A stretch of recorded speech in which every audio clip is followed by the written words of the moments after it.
排队很难啊，排队很难。日前，一名男子骑车行经松山区八德路4段763巷，在准备转进巷子时，发现竟完全没有通行空间，因巷子内有骑士逆向等待红灯，整条巷子被满满的对向机车堵住，让他相当傻眼，做出无奈手势。堵住巷口的逆向骑士才纷纷移动位置。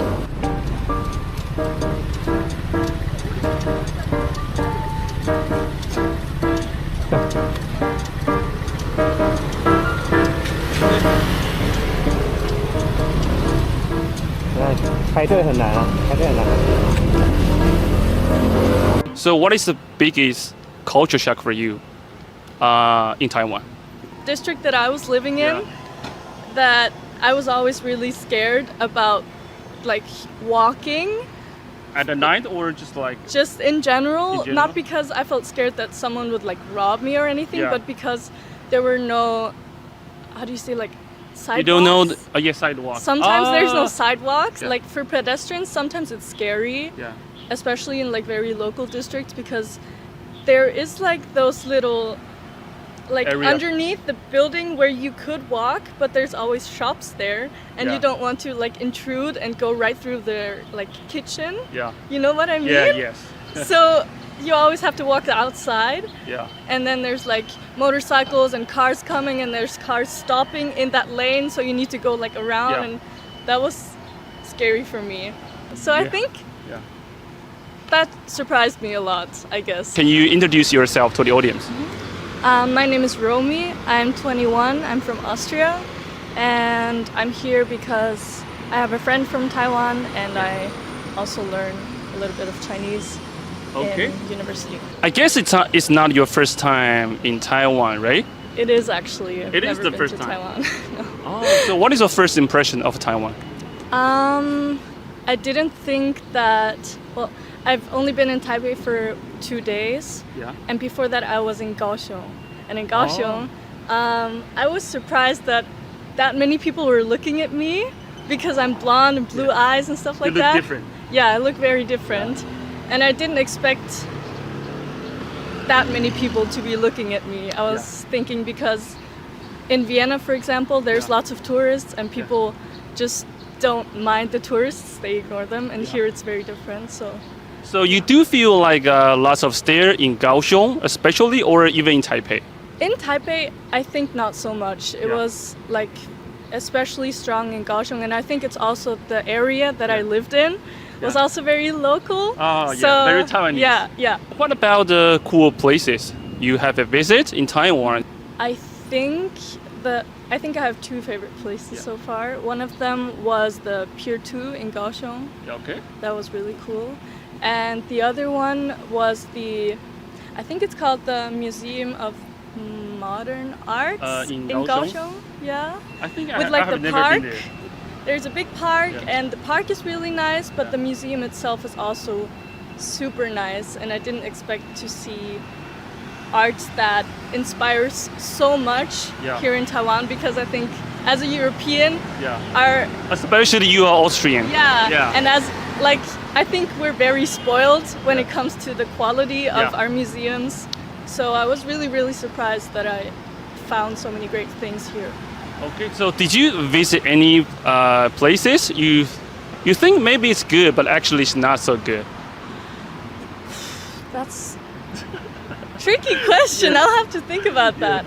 I can't think of any. I liked everything so far, and because everything's so different, I think there's nothing that really disappointed me, because I didn't have like very big expectations or anything. I was just letting everything surprise me, and it surprised me. So Okay. So because everything's new to you, right? So what is the biggest culture shock for you in Taiwan? I think I think it's the staring. Oh, staring. Okay. No, I think you do care about staring. yeah, because I don't know. I think I'm very conscious about everything around me, and like when I go on the streets, and also in Kaohsiung, at least in the district that I was living in, that I was always really scared about like walking. At the night or just like? Just in general, not because I felt scared that someone would like rob me or anything, but because there were no, how do you say, like sidewalks? You don't know, sidewalks. Sometimes there's no sidewalks. Like for pedestrians, sometimes it's scary, especially in like very local districts, because there is like those little, like underneath the building where you could walk, but there's always shops there, and you don't want to like intrude and go right through their like kitchen. Yeah. You know what I mean? Yeah, yes. So you always have to walk outside. Yeah. And then there's like motorcycles and cars coming, and there's cars stopping in that lane, so you need to go like around, and that was scary for me. So I think that surprised me a lot, I guess. Okay. You sound disappointed. No, I think, because, no, not disappointed, because everyone is different. Yeah. Have you ever been to any like Asian country before? No. So this is the first one. Taiwan is the first Asian country. Yeah. Oh, that's why you're so shocked. Probably. I don't know. I guess. Do you want to practice your Mandarin a little bit? 可以啊。可以啊。好。那你平常都怎么练习中文的？我是在大学学习的，所以我觉得开始的时候我只是练起的，然后我觉得现在最重要的事情就是跟中国人和台湾人一起。不知道一起聊天、练习什么的，因为我说话的时候就会紧张。OK。你中文学多久了？学了3年了。3年了，哦，那蛮久了。那你平常跟你的那个高雄的朋友啊讲中文的时候，你觉得都是 OK 的吗？我觉得还是很难，因为在中国用的词和这里用的词不太一样，所以我觉得有时候有很多地方我听不懂。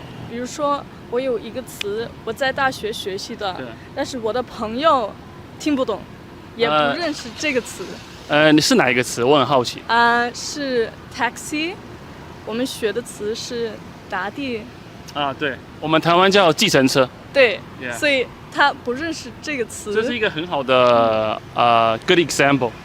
Also wondering, so once you speak Mandarin to the Taiwanese, especially local people, so what was their reaction? Do they feel really surprised about your like Mandarin ability, or they maybe assume like you are from China?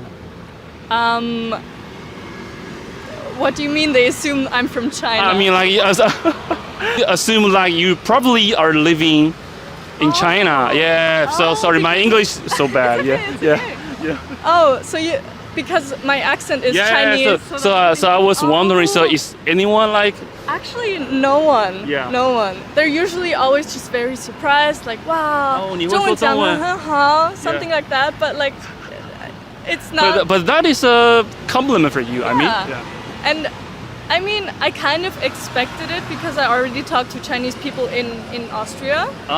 And they were always very like, wow, you speak great, even though I just say 你好吗 or something.